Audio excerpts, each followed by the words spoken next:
Es que ya lo perdí. ¿Dónde? Ah, ya lo vi. ¿Ya lo viste? ¿Le dio esto? Ajá, esto en medio, güey. La mayor parte de la humanidad no está preparada para un contacto porque no son creyentes y tienen mucho miedo a que eso pueda suceder. Cuando las personas se den cuenta de que una máquina tiene más poder bélico que la mayor potencia del mundo, se sentirán desprotegidas. Yo creo que la gente quiere saber las cosas que están pasando, pero el problema, a mi entender, es del poder político, militar, que no quiere asumir un problema del cual no tiene solución, porque no sabes a qué te estás enfrentando. Si los gobiernos no admiten la existencia de los ovnis, puede ser por dos razones. O quieren adueñarse de ese tipo de tecnología para subyugar a sus vecinos, o no quieren exponerse al escarnio público. Más allá de las especulaciones, lo cierto es que muchos ven riesgos reales en hechos que ya estarían ocurriendo. Sin duda, observar el fenómeno ovni es peligroso para el ser humano. Si no sabemos qué tipos de energías son usadas para la locomoción de esas naves, y ese tipo de energías podrían afectarnos y hacernos daño. ¿Cómo puede sentirse segura una población cuyo gobierno no logra tener el control de su espacio aéreo? ¿Cómo puede sentirse segura una población cuyas autoridades no logran impedir que sus cultivos sean tomados y que se hagan diseños en ellos, que sus animales sean mutilados y las personas abducidas? Fenómenos evitan ser controlados y están totalmente fuera de la posibilidad de control por cualquier vía. Los especialistas confían en que la presencia de seres de otros planetas revelaría una superioridad tecnológica que nos pondría en peligro. La imposibilidad de defendernos causaría pánico en la población. En el continente se esconden muchas historias de testigos que han vivido situaciones de absoluto terror. ¿Qué hay detrás de estos relatos? Conocerlos es la clave para comprender qué se oculta detrás del fenómeno ovni. En una fría noche de 1998, en Rio Grande do Sul, 3 maestras rurales cayeron presas de un pánico ciego cuando una extraña luz arremetió contra ellas.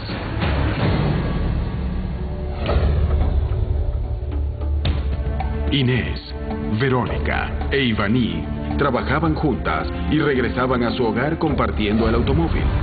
La oscura noche les tenía reservada una experiencia única que las llenaría de temor. Nuestra experiencia ocurrió en 1998, cerca del mes de julio. No recuerdo bien la fecha, pero fue algo muy interesante. Éramos maestras en una escuela y trabajábamos hasta tarde en la noche. La profesora Verónica, la profesora Ivani y yo siempre regresábamos del colegio cerca de las 10 de la noche. Cada día recorríamos un trayecto de 5 kilómetros en una carretera que llega hasta Rodeo Bonito. Ese día yo iba conduciendo, nos turnábamos. Un día conducía una y otro día otra, y ese día me correspondía a mí. Yo tenía un Chevette.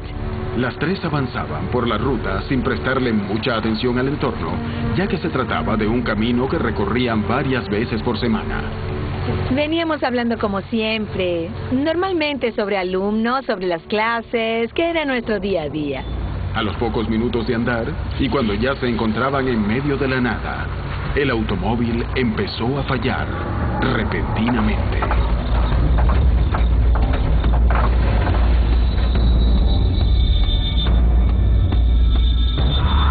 Sentí que el auto perdió fuerzas, como si se estuviese accidentando, como si un imán lo frenara y no lo dejara andar. La profesora Verónica había dicho que había reparado su auto 8 días antes. Las 3 se sorprendieron cuando el automóvil se detuvo, solas, en medio de la noche, y sin conocer la causa.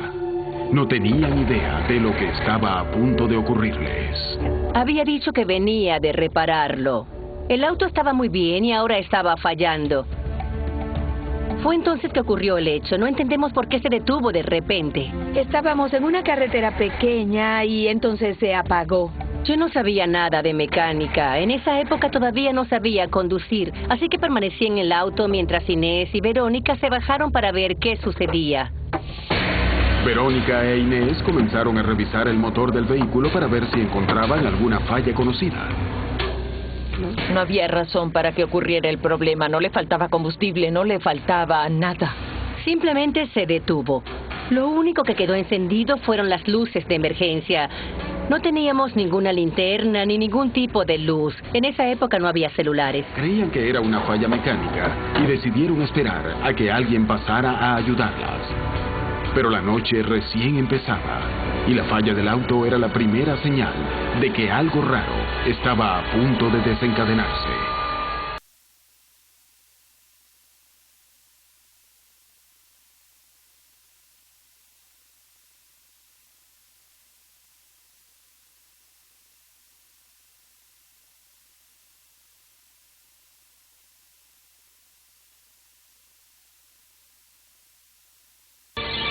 Y allí estábamos, fuera del auto, en el medio de la nada, cerca de unos sembradíos. Y las tres vimos esa luz, esa esfera de luz, una luz circular, casi como un farol, por ponerle un nombre. Yo solo pensaba en qué podía ser. En ese momento pensé que quizás se trataba de un auto en la lejanía, pero después llegamos a la conclusión de que se trataba de algo absolutamente ajeno al lugar. Entonces, unos minutos o unos segundos después, la luz superó el horizonte y permaneció a la altura del cielo. En ese momento supe que era algo extraño. Yo estaba un poco ansiosa con lo que sucedía, con lo que podía estar sucediendo, con esa luz extraña. Era una luz amarilla o naranja claro. Yo sabía que tenía luz porque era un fuego que se movía. Fluctuaba un poco, entonces me di cuenta de que comenzaba a flotar. Subía y bajaba. Cada vez era más extraña. Entonces noté que venía en nuestra dirección. Se encontraban solas en medio de la ruta, cuando una luz amenazante comenzó a acercarse cada vez más. Estaban a punto de vivir la historia más impresionante de sus vidas.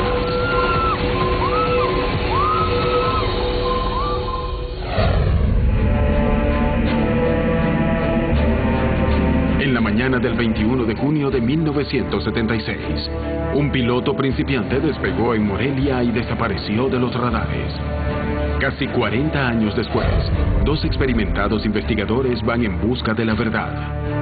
Ellos se proponen averiguar qué pasó realmente en una de las historias más fascinantes de México y el mundo.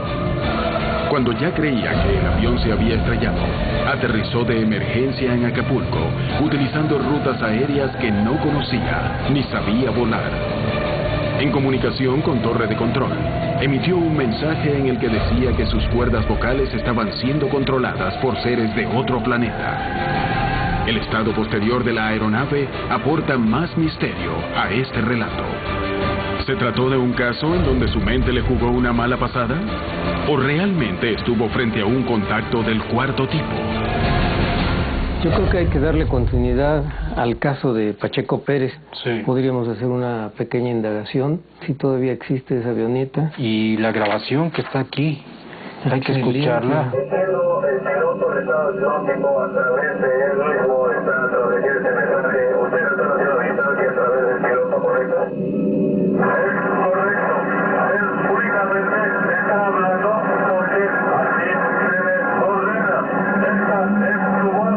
Él está hablando, pero no lo hace por su voluntad. Lo estamos utilizando a él como si utilizáramos un micrófono. Demasiado primitivo.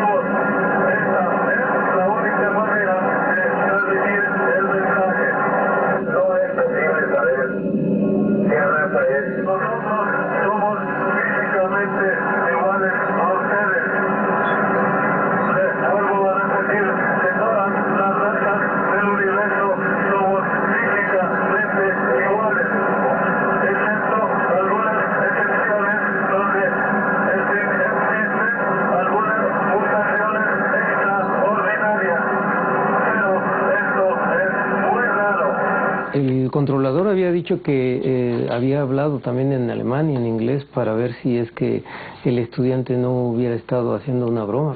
Podríamos abocarnos a buscar esos 3 primeros datos, ¿no? 1, si la avioneta existe. 2, los controladores.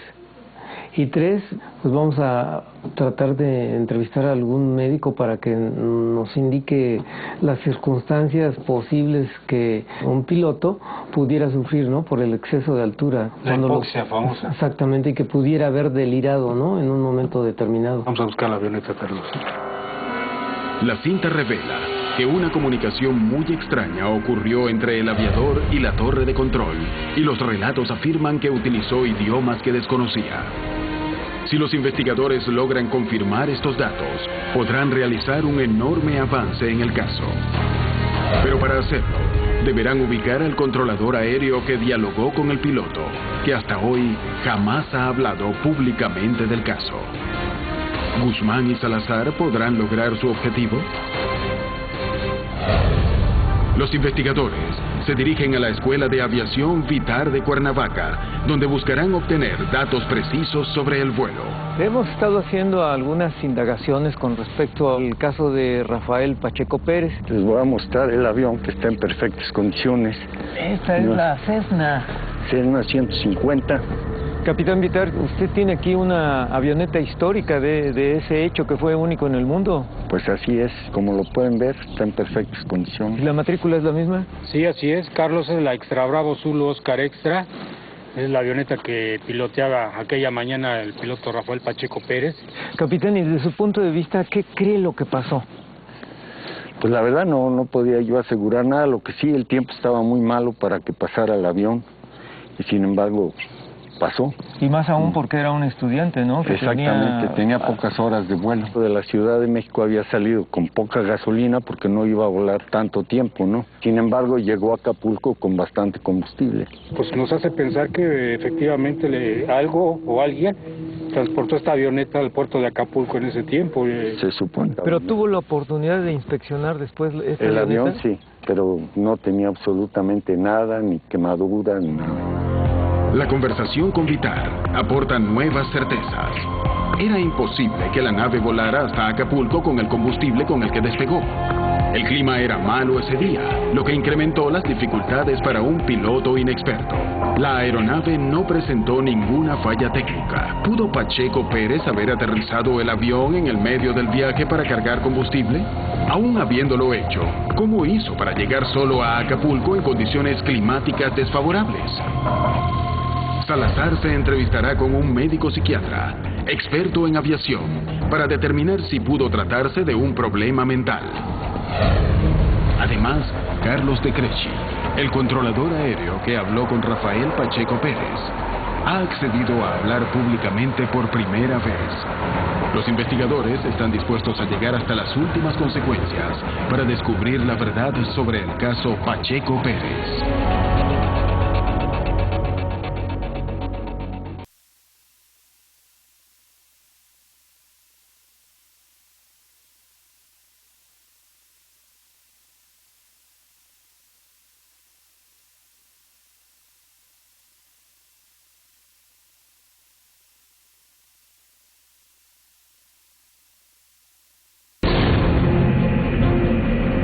Inés, Verónica e Ivaní trabajaban juntas y regresaban a su hogar compartiendo el automóvil.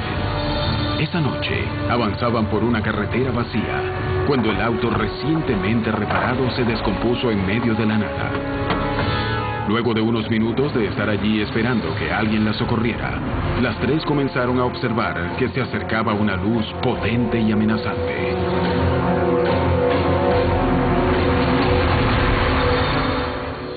Y el tamaño de la luz fue aumentando. Se aproximaba con un movimiento serpenteante, no con un movimiento recto, pero estaba lejos en el horizonte. Se veía del mismo tamaño que el sol, pero los rayos eran tan fuertes que no podíamos mirar esa esfera fijamente. Por eso también fue algo que nos llamó la atención. La luz era muy intensa. La luz se acercaba cada vez más, y mientras lo hacía, describía movimientos extraños. Me dio la impresión de que como teníamos las luces de emergencia encendidas, la esfera se acercaba a nosotros en función de la luz. Era lo único que estaba encendido en ese momento. Yo sentí miedo, porque era algo desconocido, algo que nunca había, algo misterioso que no lograba definir. En ese momento tuve miedo porque esa luz descendió hasta el riachuelo y formó una suerte de abanico. Entonces se redujo de nuevo y vino en nuestra dirección bajo la forma de una bola de fuego.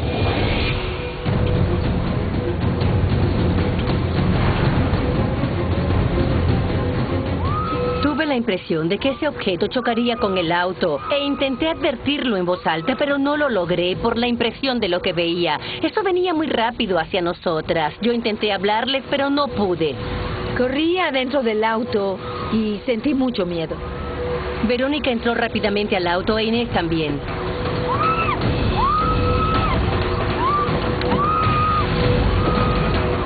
Cerramos todas las ventanas y eso hizo que se empañaran todos los vidrios del auto. Entonces estábamos desfavoridas. La profesora Verónica entró en pánico y ella era la que conducía el auto.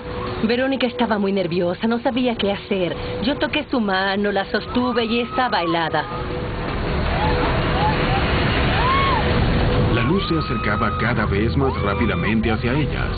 A esa velocidad, faltaba poco para que las alcanzara. Ella se sujetó al volante del auto, se inclinó sobre él y se puso a llorar en ese momento. Yo me agaché detrás del asiento y no miré más hacia afuera. No quería saber nada más. Verónica decidió tratar de ignorar lo que pasaba afuera del auto, pero el extraño objeto se acercaba cada vez más peligrosamente hacia ellas. La luz llegó más o menos a 5 o 10 metros de donde estábamos nosotras. La luz llegó a iluminar dentro del auto. Como los vidrios estaban muy empañados, no se veía hacia adentro, pero sí nos iluminaron. En ese momento, solo le pedí a Verónica que apagara las luces de emergencia. Inés e Ivani creían que el objeto se acercaba por causa de la luz intermitente que continuaba encendida, y le rogaban a Verónica que reaccionara para apagarla antes de que fuera demasiado tarde. Los gritos la hicieron reaccionar, pero solo lograron que algo más raro ocurriera. Entonces, al apagar las luces, quedamos totalmente en la oscuridad. Y la luz quedó suspendida en el aire, como si estuviera decidiendo qué rumbo tomar. Luego siguió en sentido de la cerca, fue subiendo y desapareció. Cuando la luz desapareció, nosotras nos quedamos dentro del auto. No volvimos a salir del auto por un largo rato. Sentimos angustia un tiempo, sentimos miedo por estar solas en una carretera prácticamente desierta. Estábamos preocupadas por lo que podía suceder y sentíamos incertidumbre por si la luz de verdad se habría ido o volvería por donde nos encontrábamos nosotras. No podría decir más. Es que el tiempo que pasó hasta que llegó la ayuda se sintió infinito. Después de que la luz desapareció, el auxilio mecánico llegó al lugar. Ellas aún estaban alteradas por la experiencia. Luego de revisar el automóvil, los mecánicos no encontraron ninguna falla. Extrañamente, todo había vuelto a la normalidad. No encontraron nada en el auto, funcionó normal después. Luego el mecánico nos acompañó hasta la ciudad. ¿Pudo tener algo que ver la falla del automóvil con la luz que apareció en el cielo? Si no fue así, ¿por qué después de que se alejó pudieron arrancar sin problemas? Pienso que esta esfera de fuego fue algo muy extraño. No quiero pensar porque no vimos nada que pareciese un platillo volador ni nada así. Solo una esfera de fuego.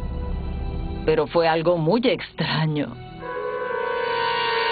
La experiencia de las tres maestras está llena de misterios. ¿Se trató de hechos no conectados? ¿O algo más ocurrió esa noche? Si fue un fenómeno natural, ¿cuál fue la relación con la falla en el automóvil? ¿Por qué se retiró la luz cuando apagaron el guiño del auto? La existencia de ovnis es algo admitido por la ciencia y muchos creen que los gobiernos ocultan información sobre el verdadero origen de estos fenómenos. ¿Por qué los informes oficiales no salen a la luz? ¿El hombre está listo para manejar la hipótesis de que los ovnis tengan un origen alienígena? La sociedad lo que pide ya a gritos es inmediatamente que bajen, que se presenten y que nos digan de dónde vienen y cuál es el mensaje que nos traen. Pero por el otro lado también tenemos aquellas hipótesis que se están manejando desde el ámbito de la exopolítica, que es de qué manera nos vamos a relacionar los seres humanos políticamente con los extraterrestres. Creo que si los extraterrestres realmente se mostraran, no solo habría temor y pánico por el hecho de saber que no estamos solos, sino que las religiones quedarían de cabeza porque no están preparadas para aceptar que el ser humano no sea la única especie inteligente del universo. Muchos especialistas llegan a creer que las religiones han confundido a las divinidades con seres de otro planeta. Yo creo que no es ninguna amenaza.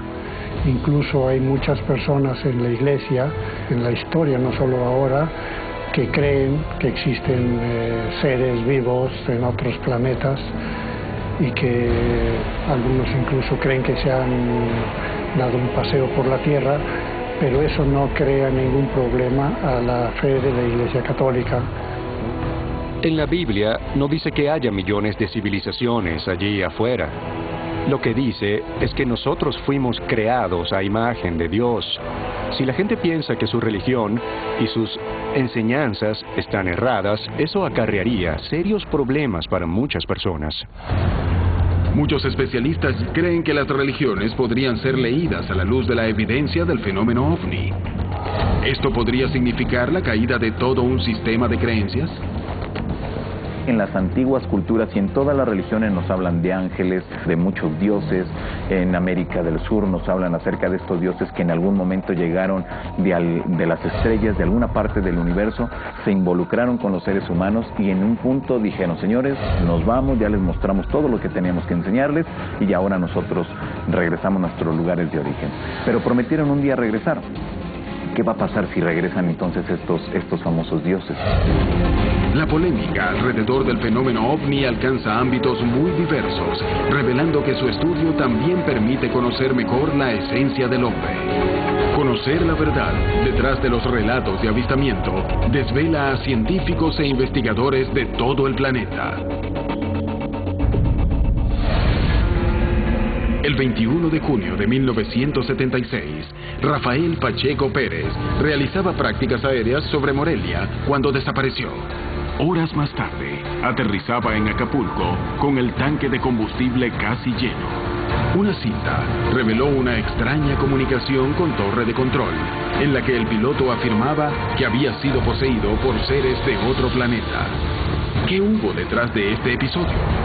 ¿Fue un ataque de nervios? ¿Existe otra explicación? 40 años después, dos investigadores van en busca de la verdad.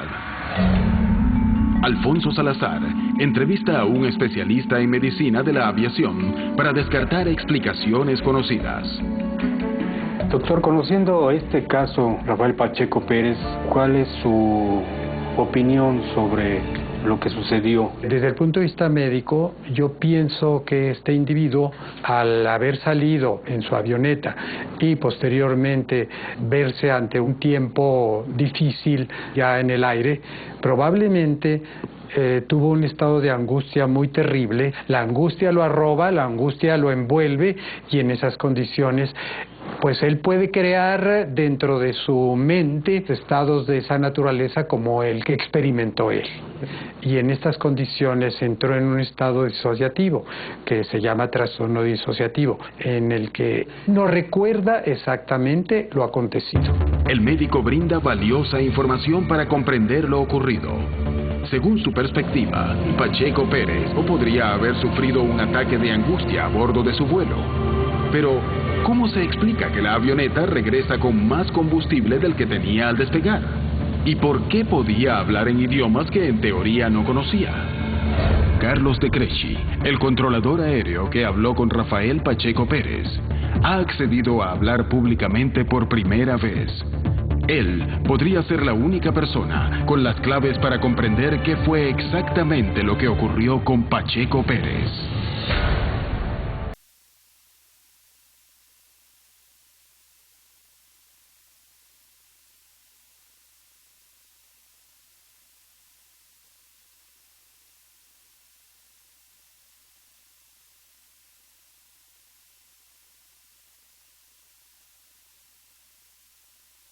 ya han comprobado que el piloto no tenía la experiencia para realizar el vuelo y que el avión no tenía el combustible suficiente para realizar ese trayecto.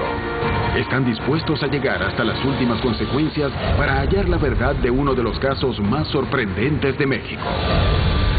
Carlos Guzmán llega a Metepec.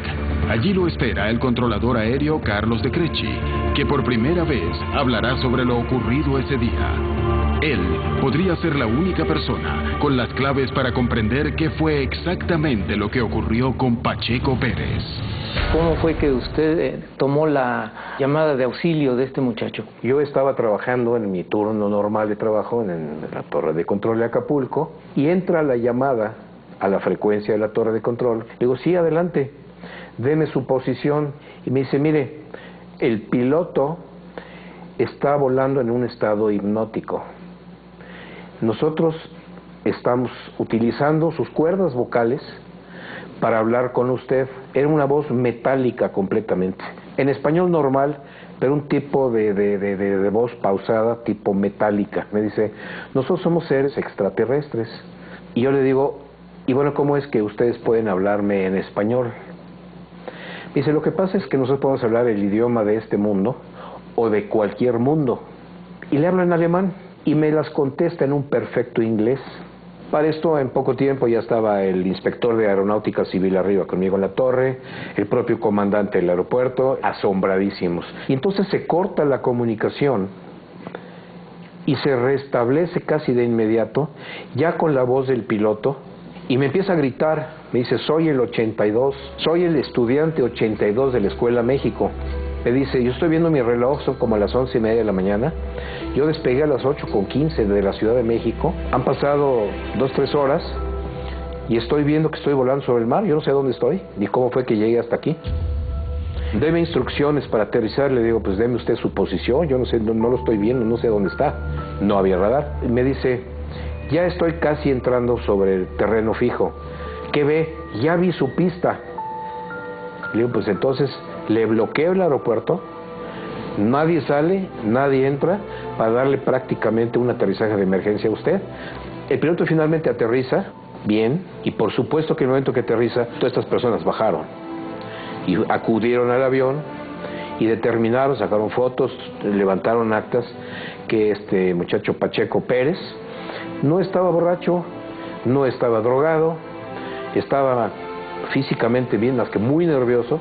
Viene otro suceso muy importante que realmente es de asombro. Un mecánico de Aeroméxico se acerca o lo mandan llamar para que él, como experto en esto, como mecánico, verifique el combustible de la avioneta. Y se dan cuenta que la avioneta no había gastado combustible.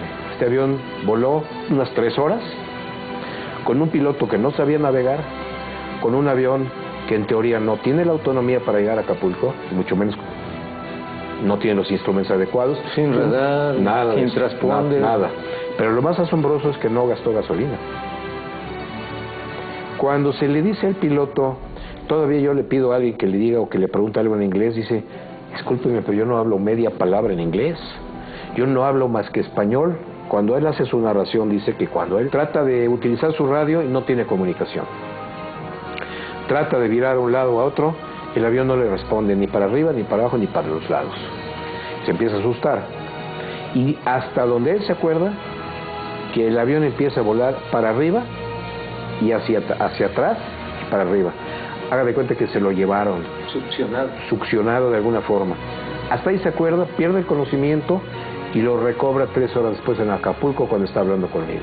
Hubo un suceso fuera de lo normal, paranormal completamente. Y sigo considerando que existen cosas raras en el cosmos, en el universo. Muchísimas gracias. Salazar y Guzmán han logrado probar que la conversación con torre de control ocurrió realmente, que el piloto volaba en un estado de confusión, que la medicina cree que eso podría causarlo un episodio de angustia. Sin embargo, esta hipótesis no logra explicar cómo llegó a destino si el combustible no era suficiente. Además, Pacheco Pérez no estaba capacitado para hacerlo. Por otro lado, ¿cómo se explica que el piloto comprendiera y hablase en idiomas que no conocía? ¿Estuvo Pacheco Pérez bajo el influjo de seres de otro planeta? En el continente existen cientos de casos donde el temor se apodera de poblaciones enteras cuando aparecen objetos o seres que no parecen de este mundo.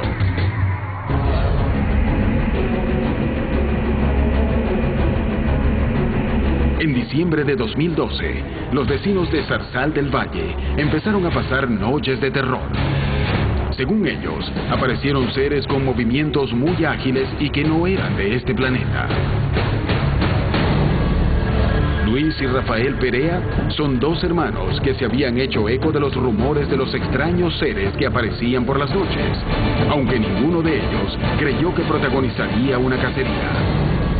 El 27 de diciembre estaba yo en mi casa allí, aquí enseguida del vecino, cuando el hermano mío me dijo: ole, acá en la casa se oyen cosas como raras. ¿Y cómo así? Entonces yo le dije: no, pues yo a la noche voy a ver qué es. Rafael decidió investigar qué eran esos sonidos y si tenían alguna relación con rumores que habían escuchado. Ingenuamente, él se presentó al lugar pensando que todo se trataba de alguna confusión. Mientras Rafael recorría el exterior de la casa, en el interior, su hermano Luis sería el primero en encontrarse frente a algo increíble. Yo estaba adentro cuando oí latir el perro afuera, entonces yo abrí la ventana. Los ladridos de los perros hicieron que Rafael pensara que algo más podía estar ocurriendo y decidió entrar corriendo a la casa de su hermano para asegurarse de que él no estuviera en peligro. Los perros atacaban, entonces yo entré aquí, subí. Cuando yo vi un tipo de negro, alto, amusculado, piernón. Yo me quedé mirándolo un rato, como unos 5 minutos. Me prendió una lámpara roja como intermitente. Allá tuvo un rato y después llegó y se apagó. Rafael miraba incrédulo la escena. Su hermano Luis parecía en trance. Él no midió las consecuencias y buscó llamar la atención del extraño ser. Cuando ese cliente vio a Rafael, vea, 2 pasones y brincó por aquí salió por allá. Y Rafael detrás de él.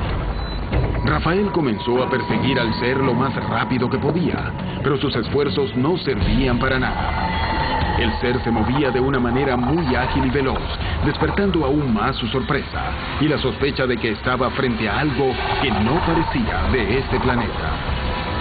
En el momento yo me le voy a acercar. El tipo ese llegó y se me pisó, entonces se me perdió. Buscando, mano, ¿qué era eso? Pero eso no es como un ser de aquí del planeta. Parecía como en el viento. No sé si iba en el aire o no sé.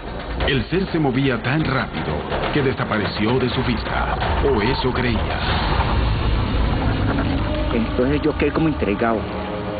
Entonces yo me fui para la casa otra vez y me senté en el patio. Cuando los perros del vecino. ¿Será que está allá?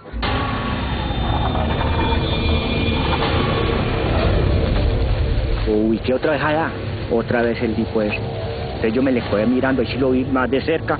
Rafael contemplaba con asombro al ser y se daba cuenta de que lo que estaba ocurriendo no era normal. En 54 años yo andando de noche por aquí nunca había visto una cosa de esas. Dije, no, pues, ¿qué era esto? Oye, yo. A mí me dio como impresión, porque él se me armó, me brujía y me hacía así como con ganas de como pelear. Rafael no estaba asustado. Estaba dispuesto a arriesgarlo todo, incluso su vida, para averiguar qué era ese ser y qué se ocultaba detrás de su extraña figura. Me quedé viendo y se fue retirando, y me metió un guayabal, unos palos de guayabo. No sigo porque me dio como miedo, ¿cierto? Porque pues ya hay oscuridad, aún más oscuridad, y no. Entonces ya se subió por una loma, yo lo vi que se subió por una loma. Rafael no pudo comprender qué era lo que se les había acercado. Cuando él pensó que la calma había regresado al lugar, estos extraños seres regresaron. Y tiempo después, los hermanos Rodrigo y Nelly Varela también se sumarían a la lista de testigos que afirmaban haber visto lo mismo. Pasó un hombre corpulento de aproximadamente 1,80 a 1,90 de estatura. Ramiro Varela vio pasar una extraña figura que le llamó la atención. totalmente negro, parecía uniforme, no se sabía si era la piel o era esta, pero era totalmente negro, un negro brillante. Pues me llamó la atención y me fui detrás de él. Y no lo pude alcanzar. Entonces me regreso de nuevo acá al trapiche, ese día estábamos moliendo.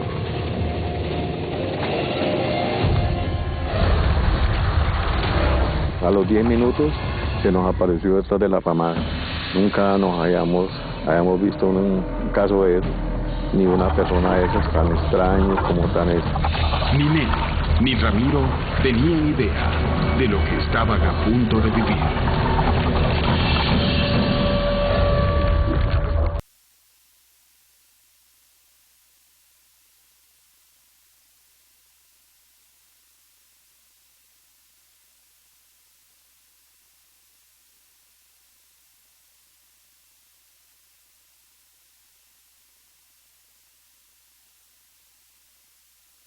Raro, dile a la señora de la casa que nos preste la escopeta. Entonces yo la verdad me asusté, yo dije, ¿una escopeta para qué? Ramiro creía que se trataba de personas que llevaban un atuendo extraño y que habían llegado allí para amenazar a uno de los empleados del trapiche. Cuando él dice la escopeta, yo me paniqueo porque pienso que iba a haber una desgracia. Yo no pensé en ningún momento como en seres extraños. Le doy a él la escopeta.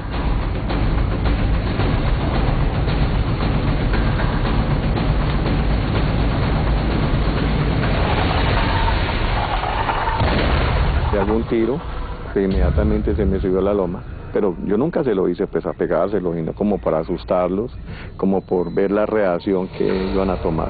Y no, lo único que él me hacía ahí, como buscándome que no. El ser comenzó a correr por el lugar, logrando desplazarse muchos metros en cada salto. Ya cuando fui consciente, ¿no?, de que lo que estaba sucediendo era pues algo anormal, claro que sí sentí miedo también.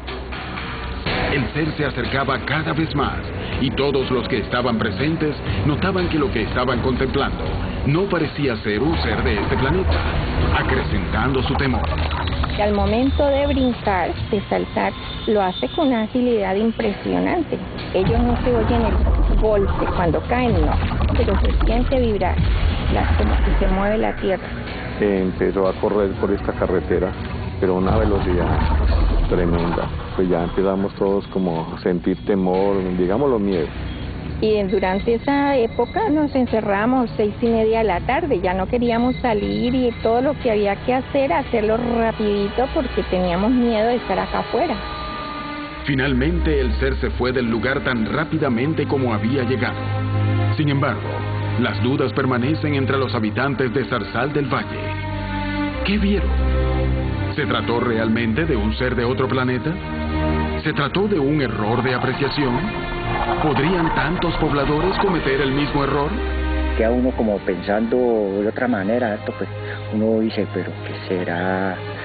¿Serán de aquí este planeta? Nos llama mucho la atención por qué en este lugar, ¿qué hay aquí en particular?